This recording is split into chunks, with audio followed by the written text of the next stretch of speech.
కోమటిరెడ్డి మరొకసారి తెర మీదకి వచ్చారు. కాకపోతే ఈ దఫా కొంచెం జాగ్రత్తగా బాధ్యతగా మాట్లాడుకొచ్చారు. శ్రీతేజ్ ఆరోగ్య పరిస్థితి తెలుసుకోవడానికి హాస్పిటల్కి వచ్చాను. హాస్పిటల్ మేనేజ్మెంట్ డాక్టర్ చైతన్య ప్రతిక్షణం కంటికి రెప్పలాగా శ్రీతేజ్ని చూసుకుంటున్నారు.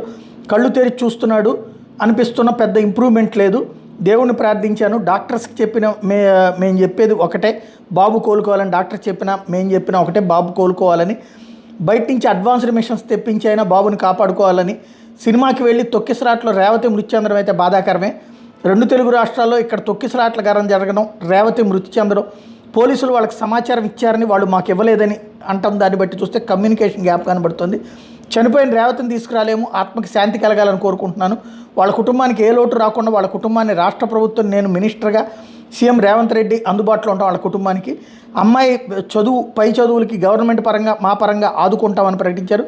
సీఎం రేవంత్ రెడ్డి కూడా ఇదే విషయాన్ని చెప్పారన్నటువంటి అంశాన్ని ప్రధానంగా ప్రొజెక్ట్ చేశారు. ఈరోజు బాబుకి 50 లక్షల రూపాయల ఆర్థిక సహాయం చేశారు. ప్రతి ఒక్కరికి బాధ కలిగించే విషయంలో రాజకీయాలు చేయొద్దు. మీరు అల్లు అర్జున్కి సపోర్ట్గా ఉన్నారు.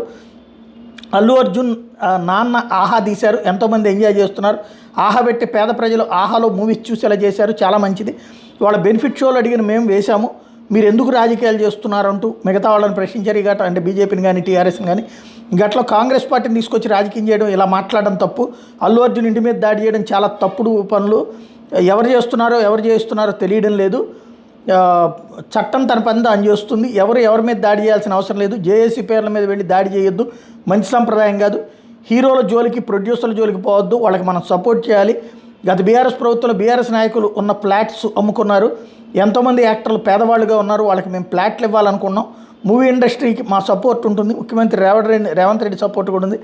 వాళ్ళ జోలికి వెళ్తే పోలీసులు చట్టం పని తన పని తాను చేసుకుంటుంది. ఆంధ్రప్రదేశ్ సినిమా ఇండస్ట్రీ తరలిపోతుందంటూ సోషల్ మీడియాలో తప్పుడు ప్రచారాలు చేస్తున్నా. నా కుటుంబంలో సభ్యురాన్ని కోల్పోయానని బాధే ఉంది తప్ప సినిమా ఇండస్ట్రీని అవతలకి పంపించే ఉద్దేశం లేదని ప్రకటించారు.